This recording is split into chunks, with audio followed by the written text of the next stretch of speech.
Selamat pagi, selamat siang, dan selamat malam Bu Kle dan teman-teman sekalian. Pada kesempatan kali ini kami dari kelompok 1 akan membahas mengenai dasar-dasar komunikasi bisnis, yaitu dengan subjudul komunikasi dalam organisasi dan komunikasi bisnis lintas budaya.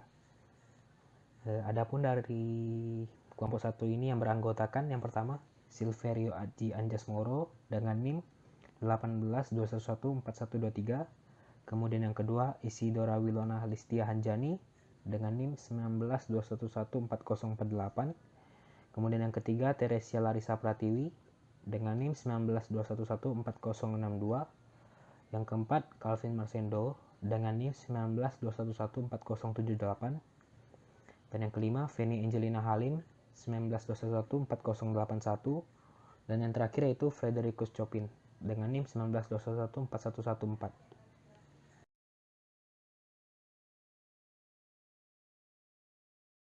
Baiklah, topik yang pertama yaitu hubungan komunikasi.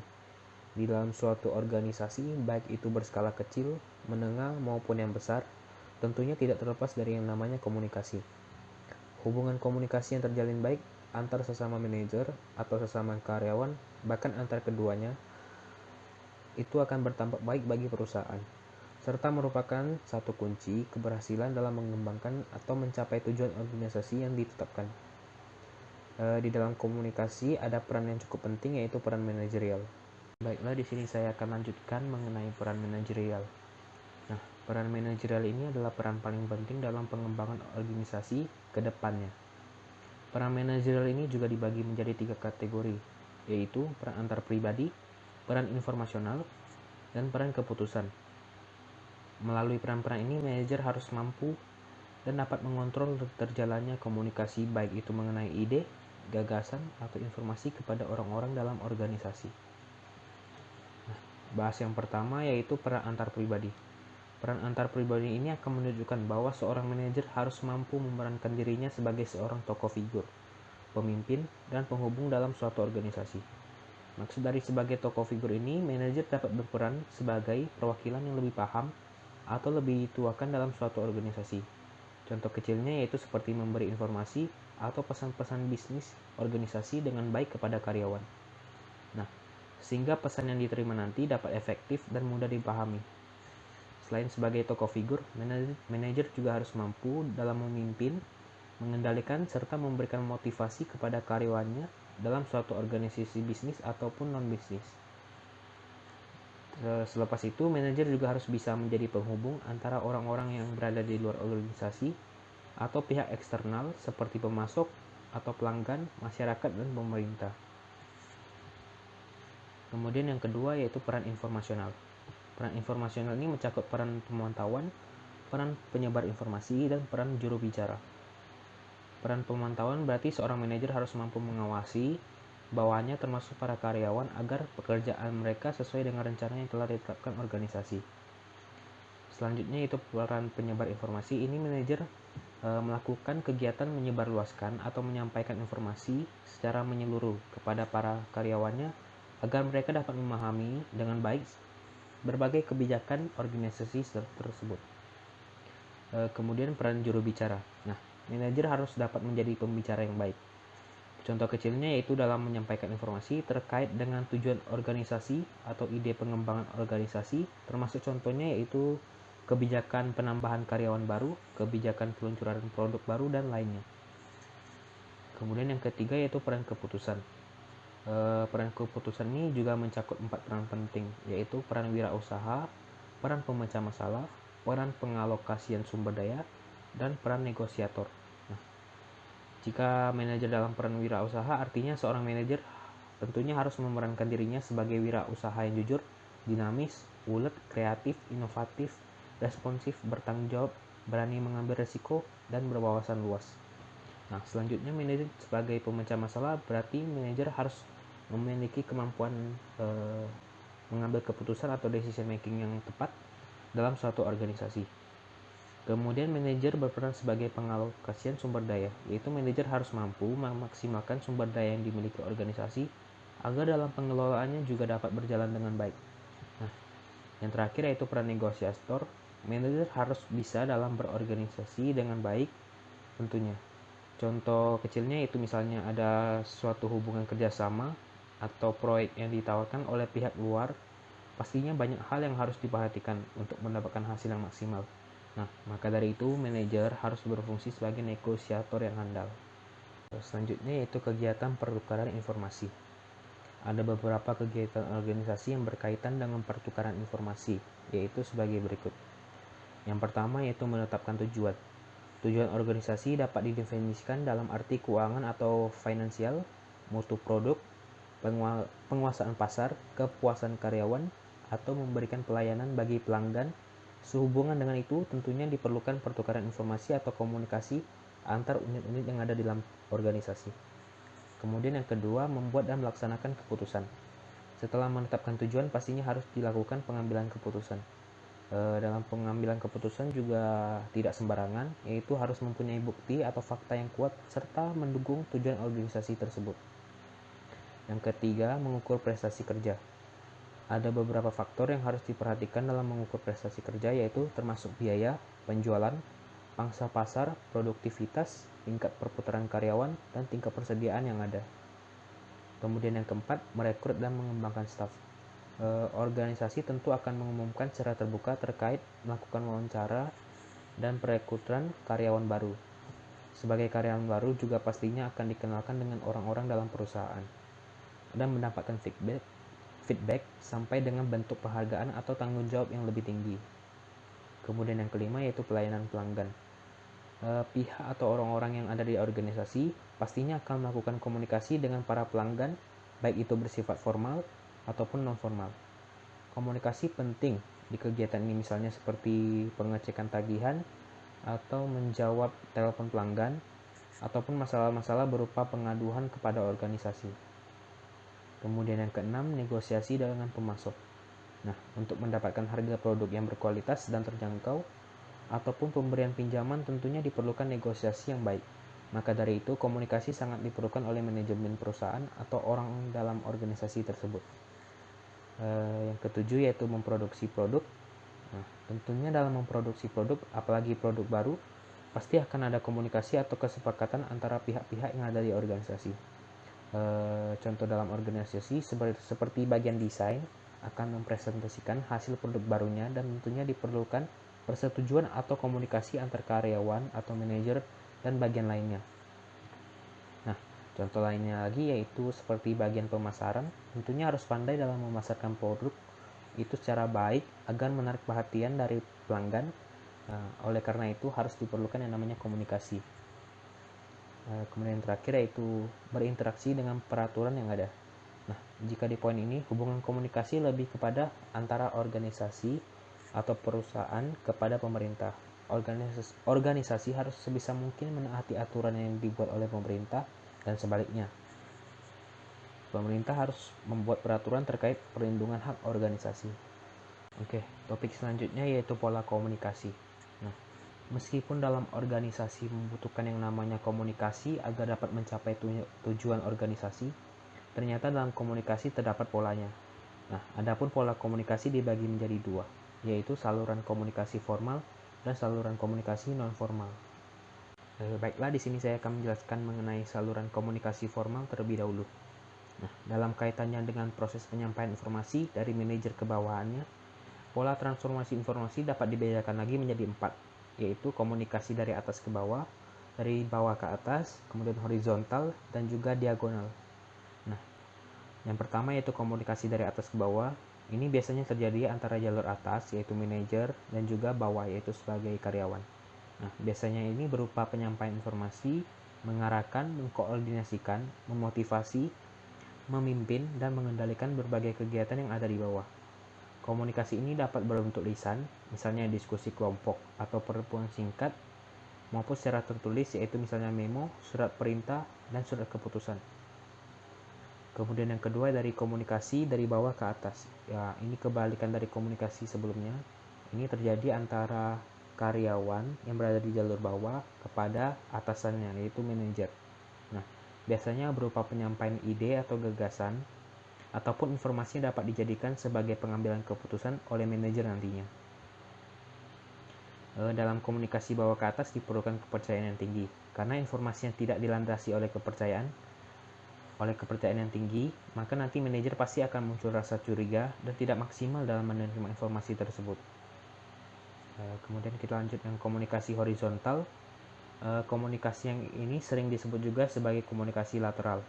Ini merupakan komunikasi yang terjadi antara bagian-bagian yang memiliki posisi sejajar atau sederajat dalam suatu organisasi.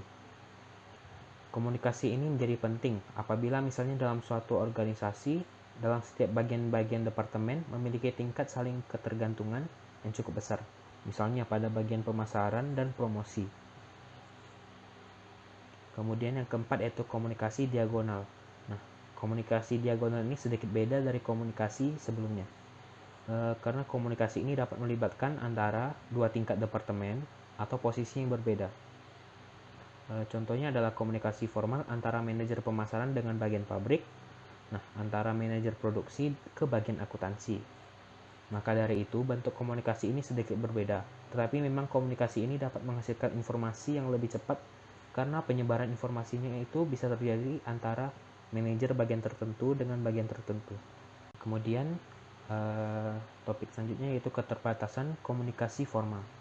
Nah, meskipun dari penjelasan-penjelasan komunikasi formal yang ada, ternyata komunikasi ini mempunyai keterbatasan, yaitu komunikasi formal ini cenderung birokratis dan keras, sehingga proses pengambilan keputusan yang menjadi lamban. Nah, tapi jika dari sisi organisasi atau perusahaan, komunikasi formal ini akan memungkinkan munculnya distorsi atau gangguan penyampaian informasi ke level yang lebih tinggi. Karena setiap keterkaitan dalam jalur komunikasi akan menimbulkan kesalahpahaman. Oke, yang terakhir yaitu saluran komunikasi informal. Nah, komunikasi informal cenderung luas atau fleksibel dan tidak ketat sebagaimana biasanya terjadi di saat sela-sela jam istirahat atau jam kerja kantor. Nah, dalam saluran komunikasi informal ini, orang-orang yang ada di dalam suatu organisasi tanpa memperdulikan jenjang hierarki, pangkat, ataupun jabatannya dapat berkomunikasi secara luas. Hal-hal yang dikomunikasikan juga biasanya bersifat umum, misalnya tentang acara pertandingan olahraga terbaru. Tapi tidak menutup kemungkinan juga mereka akan membahas hal-hal yang berkaitan dengan situasi kerja dalam organisasinya. Tapi ada kelemahan dalam komunikasi informal ini. Misalnya, orang-orang lebih percaya rumor atau muncul desas-desus yang beredar berkaitan dengan sumber informasi dalam suatu organisasi yang menyebabkan kadang mereka tidak lagi menaruh kepercayaan terhadap informasi yang berasal dari para manajer suatu organisasi. Ya, berikutnya saya akan membahas mengenai subbab untuk mengelola komunikasi. Dalam mengelola komunikasi, terdapat dua hal yang harus kita perhatikan. Yakni ada penanganan pesan-pesan rutin, dan yang kedua adalah mengelola krisis komunikasi. Ya, kita masuk untuk membahas bagian yang pertama, yakni penanganan pesan-pesan rutin. Perusahaan, baik yang berlingkup besar maupun yang berlingkup kecil, pasti akan erat kaitannya dengan arus pesan. Nah, yang membedakan hanyalah apabila ruang lingkup perusahaan tersebut besar, maka volume pesan yang dihasilkan juga akan semakin banyak. Nah, berikut ini terdapat 4 cara dalam penanganan pesan-pesan rutin agar bisa memaksimalkan manfaat yang diperoleh. Yang pertama adalah mengurangi jumlah pesan, yang kedua instruksi yang jelas, yang ketiga mendelegasikan tanggung jawab, dan yang keempat adalah melatih petugas. Oke, kita masuk ke cara yang pertama untuk bisa mengurangi pesan-pesan. Nah, cara yang pertama adalah mengurangi jumlah pesan. Nah, perusahaan atau organisasi harus bisa mengelola dengan baik arus pesan yang disampaikan. Nah, caranya itu diawali dengan menentukan skala prioritas yang dibuat oleh manajer. Setelah membuat skala prioritas, organisasi juga perlu mengetahui rata-rata biaya yang diperlukan, seperti mengedit, mencatat, mengetik, dan juga biaya untuk menyampaikan surat.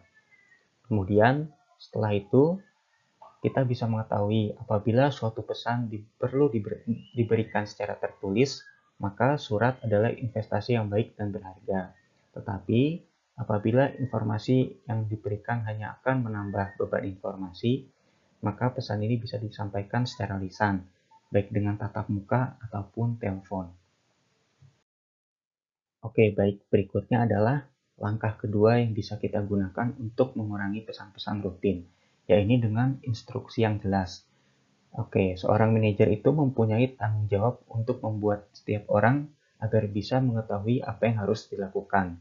Nah, di sini komunikator seharusnya bisa memahami kebutuhan dan tujuan organisasi, agar ia bisa menghindari kesalahan dalam memberikan instruksi. Kemudian, manajer yang juga sekaligus komunikator juga harus selalu mencari kejelasan suatu pesan.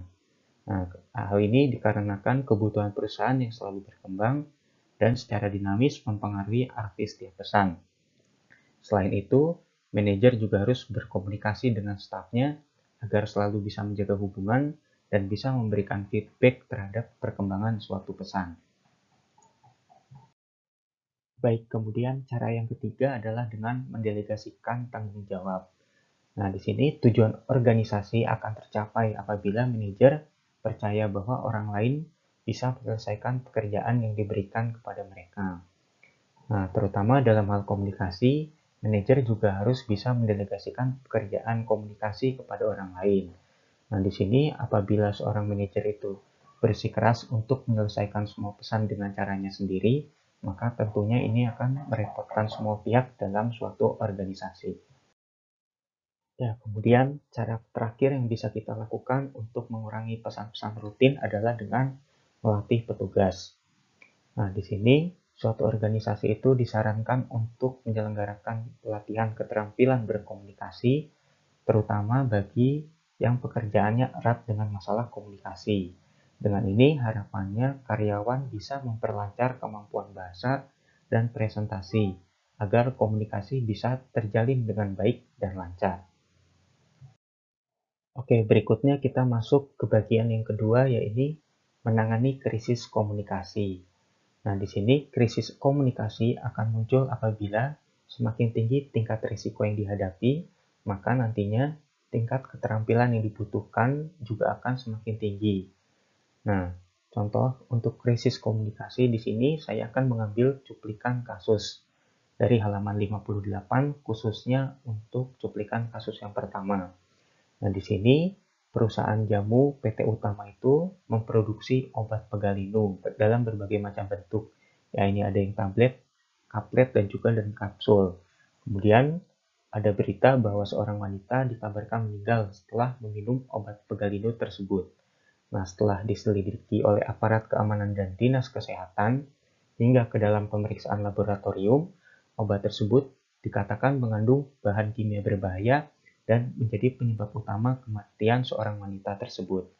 Nah, pada slide berikutnya saya akan menjelaskan mengenai langkah-langkah apa saja yang bisa kita lakukan untuk menangani permasalahan pada perusahaan ini. Nah, berikut ini adalah langkah-langkah yang bisa dilakukan oleh perusahaan untuk bisa mengatasi permasalahan yang terjadi. Nah, langkah yang pertama adalah menarik semua produk yang menjadi penyebab kematian konsumennya. Kemudian, perusahaan melakukan koordinasi dengan pihak terkait, seperti kepolisian, lembaga pers, dinas pengawasan obat dan makanan. Nah, kemudian untuk langkah yang ketiga terkait dengan krisis komunikasi, apabila dari hasil penelitian secara terpadu, kesalahan itu bukan terletak pada perusahaan, maka perusahaan harus bisa menjelaskan kembali kepada masyarakat. Lalu kemudian perusahaan bisa kembali memproduksi produk yang lama dengan ramuan yang baru. Ya, setelah kita mengetahui gambaran umum mengenai krisis komunikasi terhadap kasus yang sudah saya jelaskan sebelumnya, maka berikutnya kita akan membahas mengenai falsafah dan pandangan ahli terhadap krisis komunikasi. Nah, yang pertama itu terdapat dua falsafah mengenai krisis komunikasi. Yang pertama adalah bersikap diam dengan tidak mengatakan apapun, dan yang kedua itu mengatakan apapun yang terjadi dengan sesegera mungkin. Nah, tapi di sini ahli hubungan masyarakat juga menyarankan agar perusahaan atau organisasi segera menangkis rumor yang beredar dan menjelaskan dengan apa adanya yang menjadi masalah secara terbuka baik kepada publik maupun karyawan. Dan pada saat yang sama juga, perusahaan harus segera mencari sumber permasalahannya dan segera menanganinya. Dan hal yang ketiga, di saat kita mengatasi masalah krisis komunikasi, hal yang perlu kita lakukan adalah tenang, kalem, dan tidak gegabah. Kalem di sini adalah kita harus berpikir secara jernih dan tidak emosional. Oke, kemudian di slide yang terakhir ini adalah langkah-langkah yang bisa kita lakukan apabila kita menghadapi krisis komunikasi secara tepat. Yang pertama adalah kita menyiapkan tim yang terampil dan cekatan dalam penanganan krisis. Kemudian yang kedua, kita mengusahakan agar manajemen puncak segera bertindak pada saat krisis itu terjadi. Dan yang ketiga, kita menciptakan sebuah pusat informasi sebagai representasi perusahaan yang dilengkapi dengan berbagai peralatan elektronik komunikasi. Dan yang terakhir, kita harus menceritakan kejadian secara menyeluruh, terbuka, dan jujur. Apabila terdapat kesalahan, segeralah kita meminta maaf. Sekian yang bisa saya sampaikan. Untuk materi yang selanjutnya akan disampaikan oleh teman saya yang lainnya. Meningkatkan keterampilan komunikasi. Komunikasi merupakan keterkaitan antara individu-individu dengan organisasi. Keterampilan komunikasi, kemampuan membaca, menulis, mendengar, dan berbicara merupakan hal yang sangat penting dan diutamakan oleh para manajer suatu perusahaan. Keterampilan dalam komunikasi akan sangat berpengaruh terhadap keberhasilan dalam dunia bisnis. Masalah komunikasi dalam organisasi ditimbulkan karena beberapa hambatan. Masalah-masalah tersebut antara lain, masalah dalam mengembangkan pesan, masalah dalam menyampaikan pesan, masalah dalam menerima pesan, dan masalah dalam menafsirkan pesan. Berikut beberapa keterampilan khusus yang diperlukan dalam komunikasi bisnis adalah: pertama, membaca, kedua, mendengarkan, ketiga, membuat percakapan menarik, keempat, melakukan wawancara, kelima, berdiskusi dengan kelompok-kelompok kecil, selanjutnya berpidato dan presentasi, lalu menulis surat, memo, dan laporan. Sekarang, aku dan teman-teman bakal menjelaskan bab keempat, yaitu komunikasi bisnis lintas budaya. Sekarang, aku bakal jelasin apa itu komunikasi bisnis lintas budaya. Komunikasi bisnis lintas budaya merupakan komunikasi yang digunakan di dalam dunia bisnis, baik komunikasi secara verbal maupun nonverbal. Lintas budaya yang dimaksud di sini bukan hanya budaya asing, melainkan budaya yang ada di wilayah suatu negara. Nah, Indonesia merupakan salah satu contoh negara yang memiliki sangat banyak budaya. Oleh karena itu, Indonesia menjadi contoh yang baik dalam penerapan komunikasi bisnis lintas budaya. Contohnya, di Indonesia itu banyak sekali beragam bagaimana cara berkomunikasi dengan orang lain, misalnya bahasanya, lalu bagaimana mereka bekerja, bagaimana mereka mempercayai kepercayaan nenek moyang, dan juga bagaimana mereka mempergunakan suatu produk. Nah, sebagai pelaku bisnis, ketika akan berekspansi usaha mereka ke wilayah lain, mereka harus memperhatikan bagaimana pola masyarakat dalam berperilaku di kehidupan sehari-hari di waktu-waktu tertentu. Misalnya, ketika seorang pelaku bisnis akan memasarkan produk baru di musim dingin. Nah, si pelaku bisnis ini harus mikir, kira-kira produk apa yang cocok untuk masyarakat ketika musim dingin. Nah, misalnya, ketika musim dingin, masyarakat mungkin akan lebih membutuhkan produk-produk seperti jaket, sweater, penghangat ruangan, sepatu salju, sarung tangan, dan semacamnya. Ketika musim dingin, harga produk-produk tersebut mungkin cenderung akan lebih tinggi dibandingkan musim-musim lainnya. Malah sebaliknya, di musim-musim lainnya itu mungkin harganya akan cenderung lebih murah, diskon, atau bahkan obral. Di era globalisasi dan kecanggihan teknologi seperti saat ini, manajemen puncak harus tanggap dalam pengambilan keputusan. Karena pemasaran produk maupun jasa dengan sangat mudah dilakukan melalui internet. Misalnya, Indonesia yang saat ini sudah juga mengikuti era globalisasi masyarakatnya itu sudah banyak yang menggunakan produk maupun jasa dari luar negeri. Namun, kita tidak hanya menggunakan produk dari luar. Produk kita sendiri juga ada yang dipasarkan sampai dunia global. Misalnya, produk Marta Tilaar, Garuda Food, Indomie, dan juga Sido Muncul. Nah, dengan semakin besarnya peluang perusahaan multinasional untuk memasuki wilayah suatu negara, ditambah dengan pesatnya perkembangan teknologi informasi dan komunikasi bisnis lintas budaya menjadi sangat penting. Baik itu komunikasi secara lisan atau bertatap muka secara langsung maupun secara tulisan melalui komunikasi lewat internet, itu menjadi benar-benar sangat penting. Topik selanjutnya yaitu memahami budaya dan perbedaannya. Karena setiap manusia hidup, tumbuh, bahkan berkembang dalam suatu kelompok masyarakat yang masing-masing nantinya mencerminkan aturan atau perilaku yang sesuai dengan budayanya sendiri. Nah, definisi budaya menurut para ahli, yang pertama menurut Lehman, Hilmstreet, dan Beatty, budaya diartikan sebagai sekumpulan pengalaman hidup yang ada di dalam masyarakat mereka sendiri. Sedangkan menurut Mitchell, budaya merupakan seperangkat nilai-nilai inti seperti kepercayaan, standar, pengetahuan, moral, hukum, dan perilaku yang disampaikan oleh individu maupun masyarakat, yang nantinya menentukan bagaimana seseorang itu bertindak, berperasaan, dan memandang dirinya serta orang lain. Lalu menurut Hofstede, budaya diartikan sebagai pemrograman kolektif, di mana terdiri atas pikiran yang membedakan antara anggota yang satu dengan anggota yang lain di dalam suatu kelompok tertentu. Selanjutnya ada komponen budaya. Komponen budaya menurut Lehman, Hilmstreet, dan Beatty merupakan nilai-nilai, baik itu nilai baik atau nilai buruk yang dapat diterima ataupun tidak dapat diterima, dan juga norma, baik tertulis maupun tidak tertulis, simbol-simbol, bahasa, dan pengetahuan. Sedangkan menurut Mitchell, komponen budaya terdiri dari bahasa, kepercayaan, keyakinan, sopan santun, adat istiadat, seni, pendidikan, humor, dan juga organisasi sosial.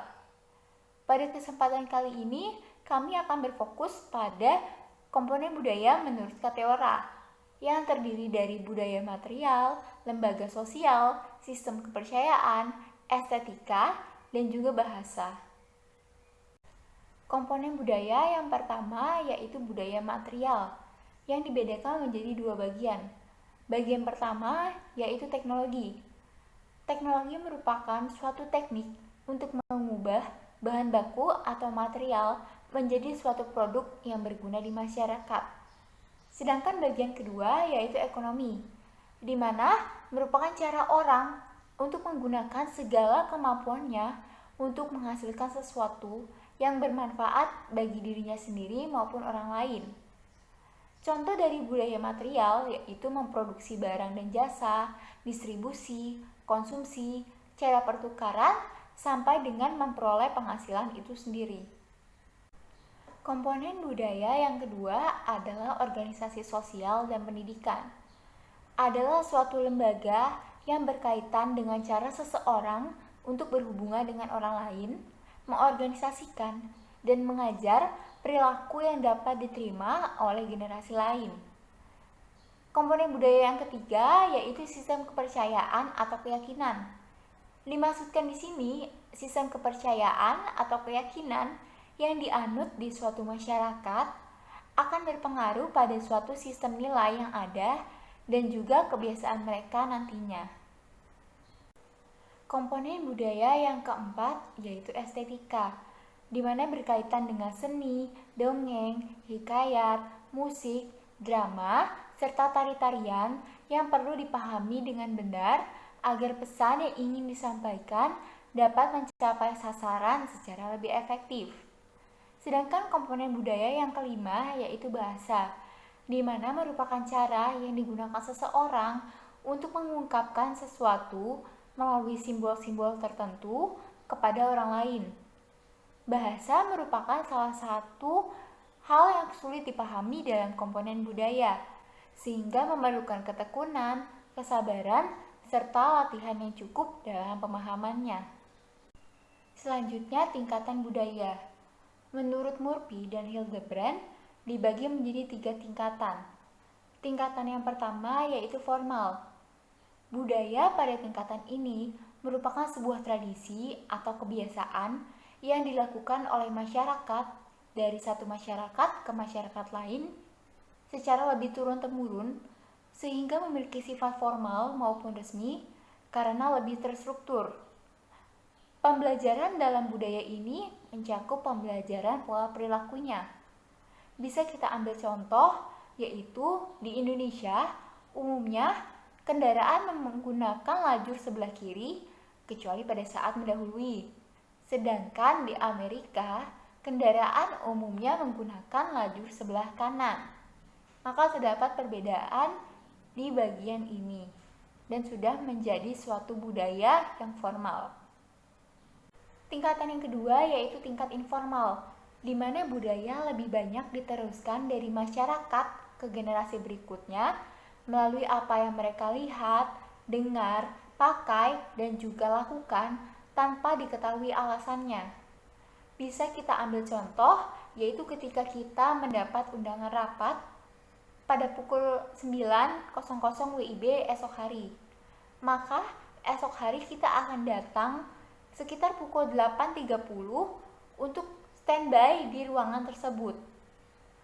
Selanjutnya tingkatan yang ketiga yaitu teknis, di mana pada tingkatan ini bukti dan aturan merupakan hal yang terpenting dan disampaikan secara lebih logis, di mana terdapat penjelasan yang logis mengapa sesuatu harus dilakukan dan sementara yang lain tidak boleh dilakukan. Contoh dalam pembelajaran yaitu ketika pembelajaran matematika. Terdapat aturan-aturan dan teknis yang harus dilakukan terlebih dahulu sebelum melakukan teknis ke yang selanjutnya. Selanjutnya, di sini saya akan membahas topik terkait mengenal perbedaan budaya. Perbedaan latar belakang budaya yang ada itu akan mempengaruhi bagaimana cara seseorang mengirim, menerima, dan menafsirkan pesan-pesan dari orang lain. Mengenal perbedaan budaya suatu negara itu merupakan suatu cara yang efektif dalam berkomunikasi. Perbedaan budaya juga dapat dilihat dari 10 poin penting yang akan saya jelaskan. Yang pertama itu ada nilai sosial. Nilai-nilai sosial yang tumbuh dan berkembang di suatu negara bisa jadi berbeda dengan negara yang lain. Contohnya di negara Amerika dan Indonesia. Di negara Amerika, orang Amerika itu menganggap bahwa uang itu dapat menyelesaikan segala masalah.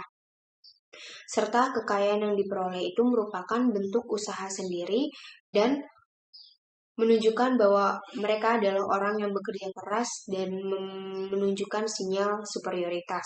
Sedangkan di Indonesia sendiri, khususnya bagi orang-orang yang tinggal di pedesaan, masih memiliki nilai-nilai kebersamaan. Selain kebersamaan, ada nilai-nilai gotong royong.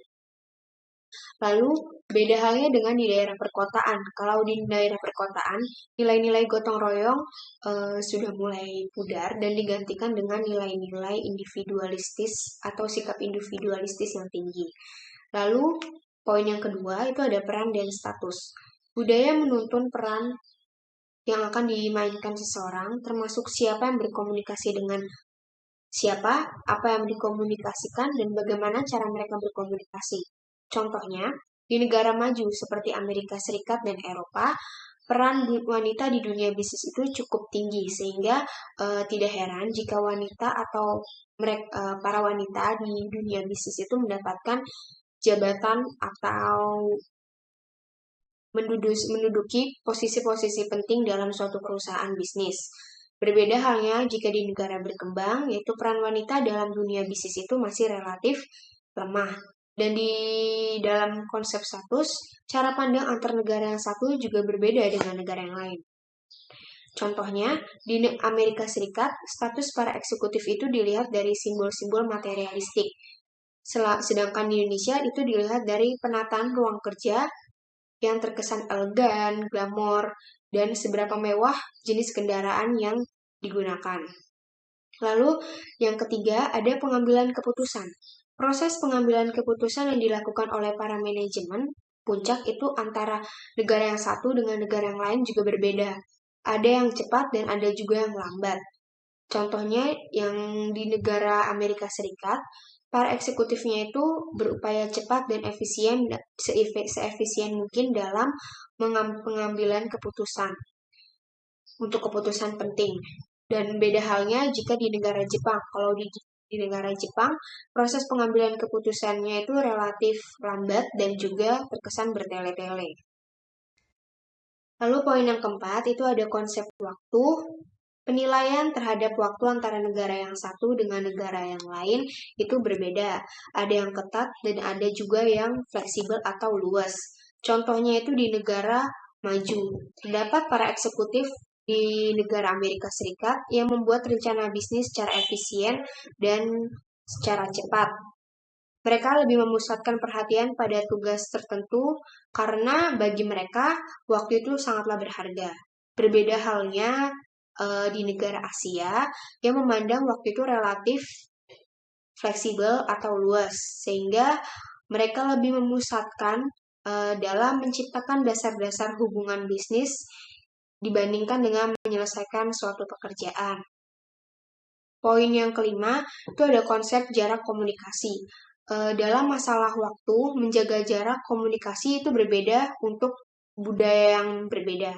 Contohnya, para eksekutif di Amerika Serikat itu menjaga jarak sekitar 5 kaki dari lawan bicara saat dalam melakukan rapat atau pembicaraan bisnis. Sedangkan untuk di negara timur, mereka tuh cenderung melakukan pembicaraan bisnis dengan jarak komunikasi yang relatif dekat. Poin yang keenam, yaitu ada konteks budaya. Cara orang menyampaikan pesannya kepada orang lain itu sangat ditentukan konteks budaya seperti pemanfaatan sinyal, komunikasi verbal, dan nonverbal yang tergantung pada konteks budaya masing-masing. Untuk konteks budaya tinggi, lebih banyak tergantung dengan komunikasi nonverbal. Dapat melalui gaya tubuh. Lalu, contohnya seperti Korea dalam menyampaikan pesan-pesan yang cenderung secara tidak langsung dan disertai dengan ekspresi atau gerakan tubuh. Tapi konteks budaya rendah yang lebih rendah itu lebih banyak bagi konteks budaya yang lebih rendah itu lebih banyak bergantung pada komunikasi verbal. Itu dapat berupa lisan atau secara lisan maupun tulisan. Contohnya Amerika Serikat dalam menyampaikan pesan-pesan yang cenderung secara langsung pada persoalan atau yang disampaikan secara eksplisit tanpa adanya basa-basi. Lalu yang poin selanjutnya itu ada bahasa tubuh. Penggunaan bahasa tubuh yang sama antara negara satu dengan negara yang lain itu dapat diartikan berbeda, sehingga bisa menimbulkan kesalahpahaman. Maka dari itu, perlu mewaspadai antara kata-kata yang diucapkan dengan gerakan tubuh agar dapat diketahui apa maksud yang sebenarnya. Jadi, hal tersebut sangat berbeda dari budaya di negara kita dengan negara yang lain. Contoh dalam bentuk bahasa itu tidak hanya dengan perkataan, tetapi juga perilaku. Untuk contohnya seperti kontak mata. Untuk contoh dari bahasa tubuh ini, seperti orang Amerika yang beranggapan bahwa orang yang tidak memandang lawan bicaranya itu dianggap orang yang tidak jujur. Tapi beda halnya dengan orang Asia, jika memandang lawan bicara dengan agak merunduk, maka hal tersebut dianggap sebagai suatu penghormatan atau rasa hormat.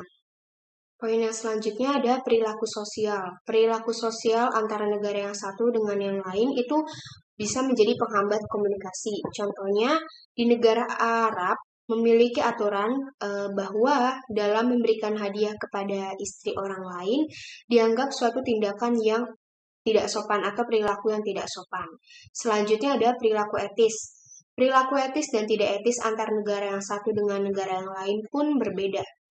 Untuk contohnya, di negara lain, perusahaan itu diharapkan membayar sejumlah uang secara resmi untuk persetujuan kontrak pemerintah. Pembayaran tersebut itu dianggap menjadi hal yang rutin, sedangkan bagi negara Amerika Serikat, hal tersebut dikategorikan masuk ke dalam penyuapan atau suap. Lalu selanjutnya ada perbedaan budaya perusahaan. Budaya organisasi adalah cara perusahaan dalam melakukan sesuatu, yang artinya budaya organisasi itu mempengaruhi cara orang bereaksi dengan orang lain, mulai dari bagaimana pekerja melakukan tugasnya, bagaimana mereka menafsirkan dan bereaksi satu sama lain.